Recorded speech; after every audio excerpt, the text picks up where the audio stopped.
All right, so rolling into episode 2 of the 3 episode block of Star Wars Andor season 2. Don't forget, I don't do spoiler free, so if you haven't yet watched the episode, pause, go away, watch it, come back. We're going to go forward. So we pick up where we left off in the previous episode.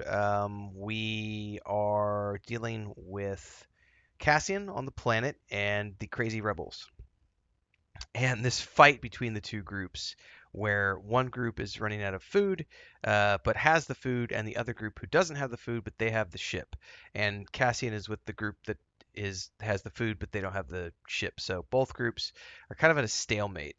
And this kind of plays out over the course of the episode while we have that going on.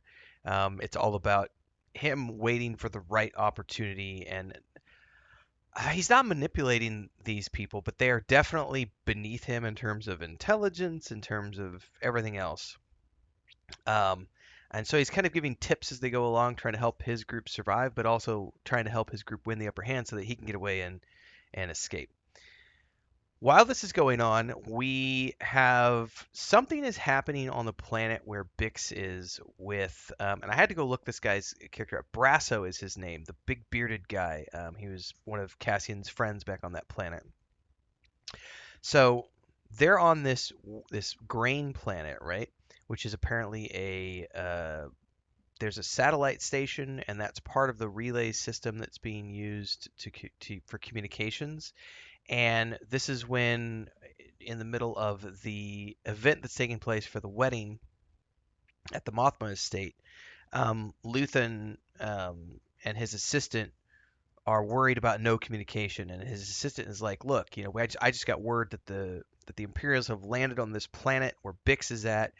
And Luthen gets like freaked out, and she's like, "Well, I can't do anything from here. I need to go back to our office." And so she gets away. Now, whether or not that's going to have complications later, we don't know yet. But she goes back to try to figure out what's going on and to try to see if she can get some sort of communications. But on that planet, an Imperial, uh, basically, this is where things got really crazy, where it's paralleling everything that's going on in the United States right now um, with ICE and immigration, and um, yeah, it was very stark, very very very stark in its portrayal of what's going on there, mirrored here. And every time I watch this, I come back to how just the Empire, man, it's sad. Anyway,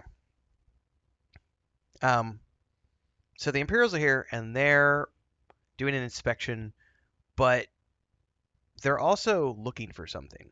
Now, the guy who's helping them hide tells them that they should be prepared to run, but that hopefully nothing comes about it. It's been 10 years since there was any big raid. Um, the Empire needs the grain. They know that there are illegal workers here working on the grain fields. It shouldn't be any problems, but just be prepared anyway. And there's a tense moment that I have a feeling is going to come back in the 3rd episode because they haven't left yet.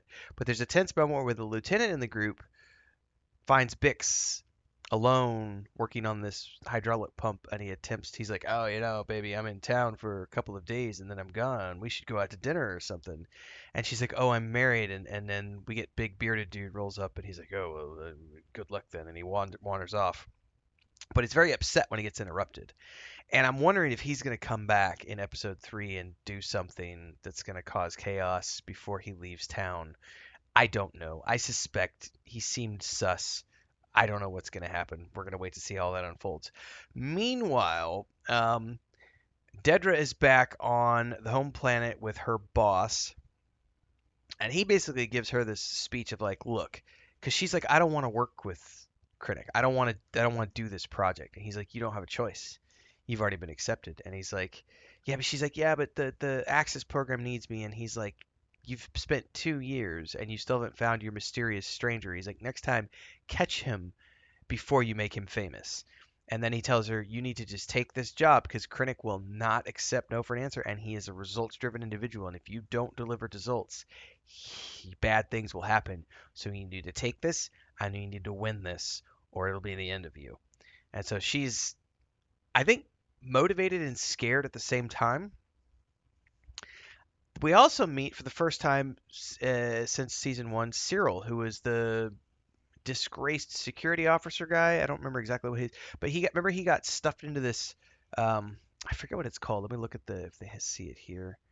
Um, he got stuck somewhere. I don't remember the name of it, but he's in like this building analyzing data, and we see that he's risen quite far through the ranks now, and he's now overseeing new recruits. And then he ends up back at the apartment with Dedra, and I guess they're together now, and they've got something that's going that they're trying to some event or something that they're trying to complete. I didn't quite catch that.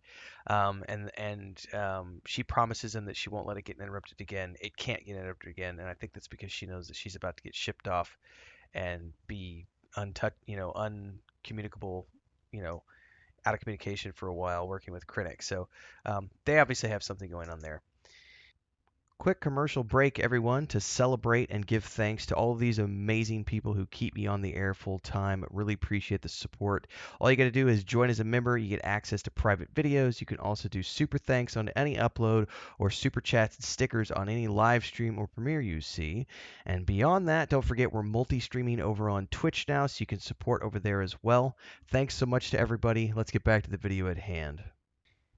Meanwhile, back at the Mothma Estate, this is where things are getting really complicated, which I knew they would. So, the guy who helped Mon Mothma set up her foundation in the first season to funnel all this money to Luthen and the rebellion, he's had a run of bad luck and some bad investments, and then it turns out at the same time as all this is happening, his wife is and he is separated, and so he's going through a really bad time. And he tells Mon Mothma in no uncertain terms, um, "My price."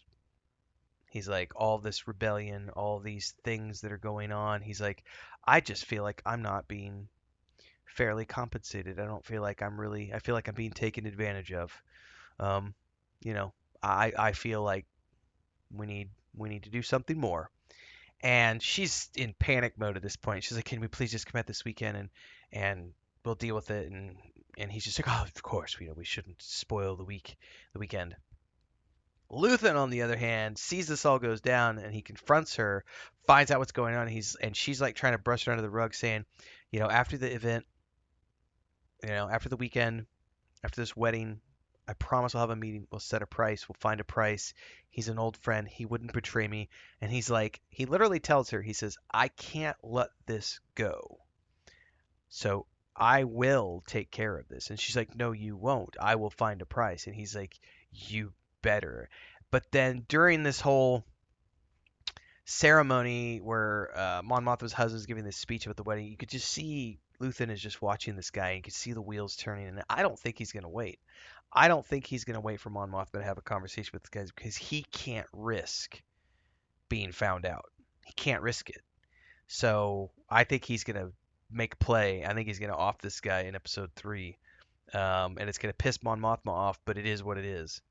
Meanwhile, back on the planet with Cassian, the two parties decide to have this like rock paper scissors fight to settle things because they've reached an impasse, and Cassian gets left alone with a single guard. He manages to distract the guy, pulls a holdout blaster from the hold of his old ship because he's got stuff stashed here. Grabs something out of, I'm assuming it's like a communications box or something out of the overhead. Grabs it, runs for the TIE fighter, and manages to get away while they're all distracted, fighting amongst each other, and also dealing with some big critter that came out of the wilderness, came out of the jungle and ate them. So he has gotten away, but obviously now he's dealing with a ship that he wasn't supposed to deliver. Um, but I think he has a communication device. Um, I think that's what he took.